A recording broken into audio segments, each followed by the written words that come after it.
Puji Tuhan, kita jumpa lagi dalam program Doa Pagi GPDI Budi Mulia.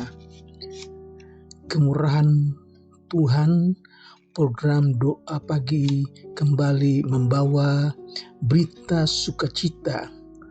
Kami bawa berkat rohani melalui firman dan doa. Untuk itu kita akan awali semua ini dengan doa. Mari kita berdoa. Bapa yang di surga, kami mengucap syukur buat hari ini. Tuhan berkati kami dengan tubuh yang sehat, dan kami akan awali hari ini dengan firman Tuhan. Kami berdoa bersama-sama.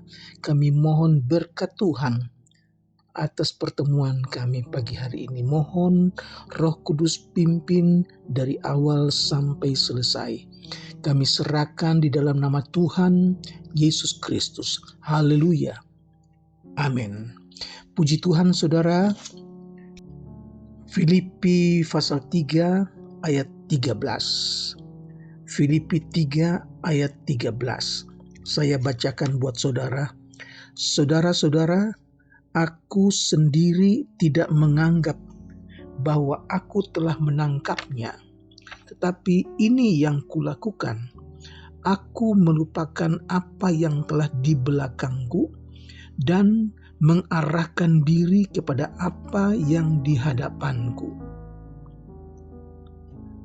dan berlari-lari pada tujuan untuk memperoleh hadiah, yaitu panggilan sorgawi dari Allah dalam Kristus Yesus. Puji Tuhan, surat kepada jemaat di Filipi ini ditulis sendiri oleh Rasul Paulus tahun 62 Masehi, dan gereja yang ada di Filipi juga dibangun oleh Rasul Paulus bersama dengan beberapa orang teman, yaitu Silas, Timotius, dan Lukas.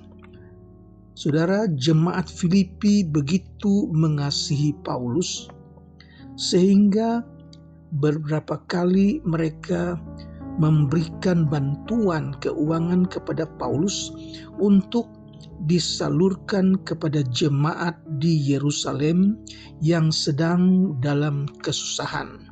Dan bahkan Paulus waktu itu sedang ditahan dalam tahanan di Roma, saudara. Nah, dalam pasal 13, Rasul Paulus menulis bagaimana ia yang dulunya begitu bangga terhadap hidup lahiria.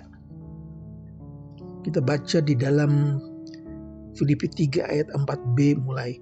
Jika ada orang lain menyangka dapat menaruh percaya pada hal-hal lahiria, aku lebih lagi. Disunat pada hari ke-8 dari bangsa Israel, dari suku Benyamin, orang Ibrani asli, tentang pendirian terhadap hukum Taurat, aku orang Farisi, tentang kegiatan, aku penganiaya jemaat, tentang kebenaran dalam mentaati hukum Taurat, aku tidak bercacat. Saudara, Rasul Paulus menulis bahwa bagaimana dulunya dia begitu bangga terhadap kehidupan lahirianya. Tetapi apa yang terjadi ketika Paulus mengenal Yesus? Saudara, semuanya berubah. Ayat 7 dikatakan, tetapi apa yang dahulu merupakan keuntungan bagiku, sekarang ku anggap rugi karena Kristus. Malahan segala sesuatu ku anggap rugi karena pengenalan akan Yesus Kristus, Tuhanku, lebih mulia daripada semuanya. Oleh karena dialah aku telah melepaskan semuanya itu dan menganggapnya sampah, supaya aku memperoleh Kristus. Saudara, bagaimana luar biasanya Paulus yang berubah 180 derajat. Ayat 10 katakan, yang kukehendaki ialah mengenal Dia dan kuasa kebangkitannya dan persekutuan dalam penderitaannya, di mana aku menjadi serupa dengan Dia dalam kematiannya, supaya aku akhirnya beroleh kebangkitan dari antara orang mati. Apa selanjutnya yang Paulus katakan? Kita baca dalam ayat 13 dan ayat 14. Saudara-saudara, aku sendiri tidak menganggap bahwa aku telah menangkapnya, tetapi ini yang kulakukan. Aku melupakan apa yang telah di belakangku dan mengarahkan diri kepada apa yang di hadapanku, dan berlari-lari kepada tujuan untuk memperoleh hadiah, yaitu panggilan surgawi dari Allah dalam Kristus Yesus. Saudara, kalau dalam ayat 13 Paulus katakan, aku melupakan apa yang telah di belakangku dan mengarahkan diri kepada apa yang di hadapanku, dan berlari-lari kepada tujuan untuk memperoleh hadiah, yaitu panggilan surgawi dari Allah dalam Kristus Yesus. Inilah tujuan hidup Paulus yang telah melihat walaupun sekilas kemuliaan sorga yang dicatat dalam 2 Korintus pasal 12 ayat yang keempat. Saya baca, ia tiba-tiba diangkat ke Firdaus dan ia mendengar kata-kata yang tidak terkatakan, yang tidak boleh diucapkan manusia. Saudara, Rasul Paulus dengan pengalaman ini, maka ia telah bertekad untuk maju terus agar pada suatu hari ia akan mencapai sorga dan berhadapan muka dengan Kristus. Haleluya, saudara. Dalam 1 Timotius pasal yang keempat ayat yang ke-8 katakan, latihan badani terbatas gunanya, tetapi ibadah itu berguna dalam segala hal, karena mengandung janji, baik untuk hidup ini maupun untuk hidup yang akan datang. Haleluya, saudara. Jadi ibadah itu berguna untuk hidup kita yang masih ada sekarang ini, tetapi terlebih lagi untuk hidup kita selanjutnya di dalam kerajaan sorga bersama-sama dengan Bapa kita. Haleluya. Yang perlu kita lakukan sekarang adalah melupakan apa yang di belakang, apa yang kita anggap bagus, apa yang kita anggap berguna, apa yang kita anggap mewah, yang bersukacita, tapi itu harus kita lupakan, yaitu hal-hal duniawi yang berdosa, hal-hal duniawi yang jahat, dengan hidup kita yang lama, yang berdosa, dan mengarahkan hidup ini untuk keselamatan yang sempurna yang terdapat di dalam Kristus Yesus. Puji Tuhan.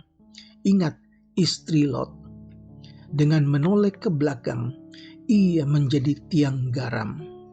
Dicatat di dalam Lukas pasal 17 ayat 32 dan Kejadian pasal 19 ayat 17 dan 26.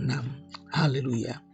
Pengajaran bagi kita pagi hari ini, firman Allah ingatkan, jangan lagi menoleh ke belakang. Hal-hal yang dulu hidup kita, yang dulu hidup yang lama, tanggalkan, lupakan. Dan kita arahkan hati kita, arahkan pandangan kita, arahkan tujuan hidup kita ke depan. Kemana? Panggilan sorgawi yang ada di dalam Tuhan Yesus Kristus. Kiranya kita belajar dari Rasul Paulus supaya hidup kita benar-benar gantung kepada Tuhan Yesus. Sebagaimana Paulus mengalami banyak hal-hal yang luar biasa. Dan kalau kita belajar seperti Paulus, kita pun akan mengalami hal-hal yang luar biasa. Tuhan kiranya memberkati saudara-saudara untuk memiliki pandangan seperti Paulus, yaitu pandangan tentang panggilan surgawi. Tuhan mengasihi Bapak, Ibu, saudara-saudari sekalian. Amin. Mari kita berdoa. Bapa di surga, kami mengucap syukur. Pagi ini kami sudah diberkati lagi dengan firman Tuhan. Dan biar hati kami tertuju hanya kepadamu Tuhan Yesus. Tujuan hidup kami adalah panggilan surgawi, bukan untuk tetap tinggal di dalam dunia yang jahat ini. Oleh sebab itu Tuhan, layakkan kami hidup benar di hadapan Tuhan.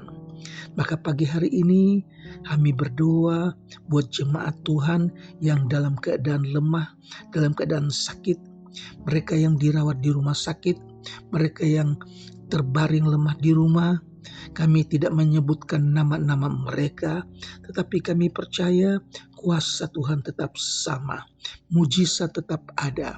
Tuhan tolong orang-orang yang lain, Tuhan juga tolong jemaat yang sakit hari ini Tuhan. Terima kasih Tuhan, kami percaya Tuhan akan berikan kemenangan buat mereka yang dalam pergumulan, mereka yang dalam kesusahan. Tuhan berikan kecukupan, tambahkan iman percaya, supaya mereka tidak lagi patah semangat, mereka tidak tawar hati, tetapi mereka andalkan Tuhan Yesus, Raja di atas segala raja, Tuhan yang menjadi penolong, Tuhan yang menjadi pembebas dari rasa takut. Terima kasih Tuhan Yesus. Kami berdoa buat anak-anak sekolah.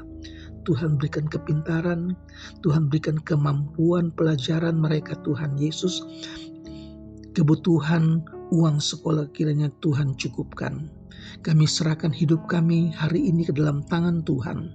Di dalam nama Tuhan Yesus Kristus. Haleluya. Amin.